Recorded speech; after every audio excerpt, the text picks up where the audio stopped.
Hey there, Soul Shines. My name is Michelle, and today we are going to be doing a tutorial. It's actually kind of a part 2 because as I was knitting along, I realized there was something I forgot to tell you on the first video I did on how to make a center pole yarn ball. It's my favorite kind of yarn ball to make, and I wanted to give you kind of a part 2. And for the part 1, the first video, I'm going to put it up in the iCard, and so that you can go watch that one. Today's tip, first of all, we're going to talk about how I forgot to tell you that at the end of a yarn ball, so this one's pulling from the center, right? And there are 2 ways that I can attach the outside yarn. Sometimes I just tuck it in. It depends on what I'm doing. The other thing I will sometimes do is use a bobby pin too, and that's what I used in the other video, but I forgot to tell you what I was doing.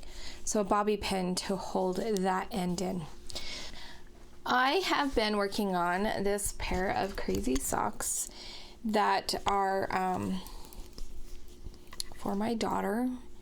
And as I was going along, my yarn began to look like this, because the reality is that I don't often remember to actually make them into balls before I start.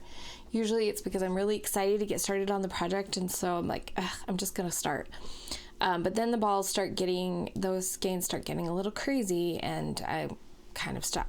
So hold on, this one is a runaway ball. I didn't make this one as cake-like. Oh, I've wound the one and realized I wanted to show you guys what I do for the second. Are you kidding me? Forgot my tool. All right, so with the tool, as I said in the other video, you can use your hand. I tell you how to do that, when to do that, when not to do that. Paper towel or toilet paper roll, or my favorite tool, a PVC pipe. And I explain it all in the other video, but I wanted to show you what you do when you're already mid-project. I use my handy tool and I come kind of close to where my yarn comes out of my project. Knitting, crocheting, doesn't matter.